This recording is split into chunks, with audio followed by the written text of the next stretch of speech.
Welcome to Podnutz Daily for July 2nd, 2008. Hope everyone's doing good out there. Here's what happened. Today was a very slow day today. Got a couple jobs in, but I actually had some free time to just sit around. I had nothing to do. So I worked on that computer I was talking about the other day that I was going to use to get my Podnutz TV set up.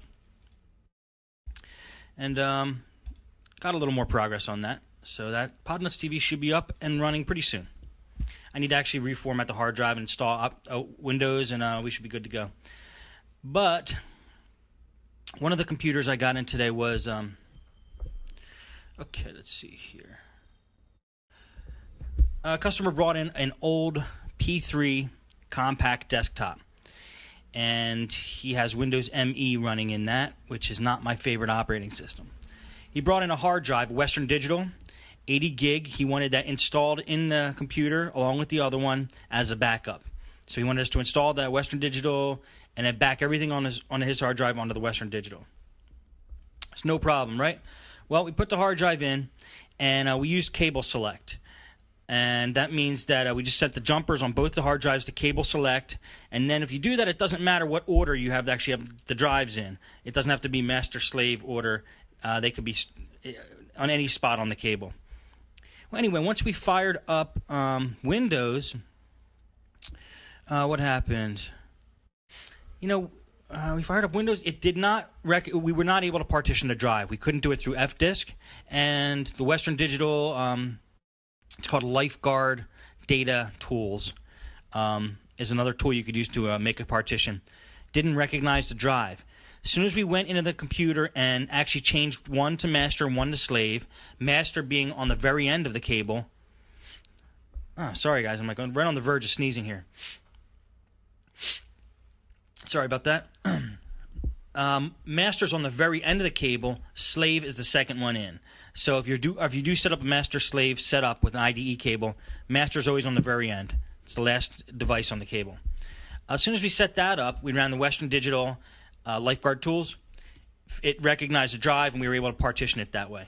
You don't need to use the Western Digital tools. I think you can use F-Disk, but I'm not 100% sure because we just ended up using the Western Digital tool, so I didn't even have a chance to test it. Another thing this customer was running into is a slow operating system. Now, he did have a P3, but a P3 will run Windows ME just fine as long as you have enough memory. And he had 128 megs of RAM, which is a lot, actually, for running Windows ME. It should be plenty. So we took a quick look at his system, and we're looking at possible reasons why his system could have been running slow. And what it was doing was the hard drive was just kept cranking and cranking and cranking. The processor, I don't think, was maxing out. It was just a lot of hard drive activity, which indicated to me that even though it was 128 megs of RAM, I think the memory was still being used, and he didn't have enough memory. And it was just causing the hard drive to pick up the slack by working extra hard. He did have Norton 2005 installed, and it didn't look like there was any spyware or malware on the machine. So what we did was just uninstalled Norton 2005, and the thing ran like a rocket. It ran maybe 20 times faster than when he brought it in. So, if he absolutely wants Norton, he should keep it. If he could settle for like maybe AVG, he'll have a faster running system unless he wants to install more RAM. But that's just another example of Norton with the bloatware. And it was Norton 2005. I didn't think it was that bloated in 2005, but I'm wrong. I guess it was for that type of machine. If he was running XP, it might have been a different story. But, you never want to run XP if you only have 128 megs of RAM. It's still even hairy if you're running XP on 256. It'll run, but, if you start loading a bunch of programs, it'll slow up.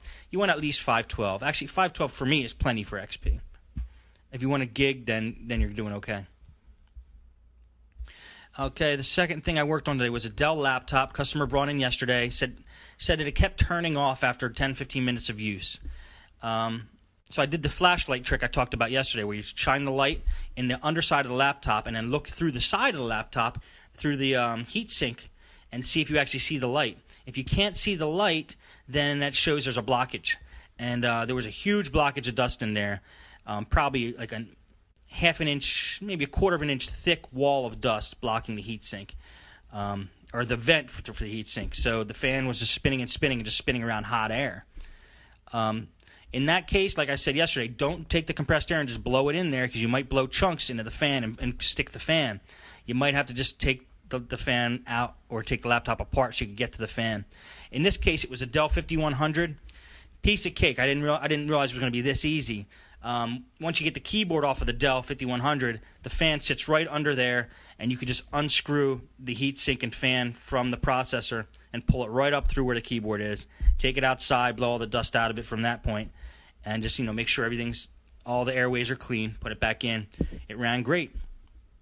Did we need to speed up her system? Yes. We needed to speed up her system as well. It was also running slow. So I took a look at her system. She was running McAfee Security Suite, McAfee Firewall, McAfee Antivirus, McAfee Privacy Center, another McAfee thing I never heard of, Windows or WebRoot Spy Sweeper, and Zone Alarm. Well, if you're going to run McAfee, then just run McAfee. Don't run anything else. Spy Sweeper loves to suck up tons of RAM, and it runs resonant, so it probably protects your computer fairly well, but it just does a job on slowing up your system.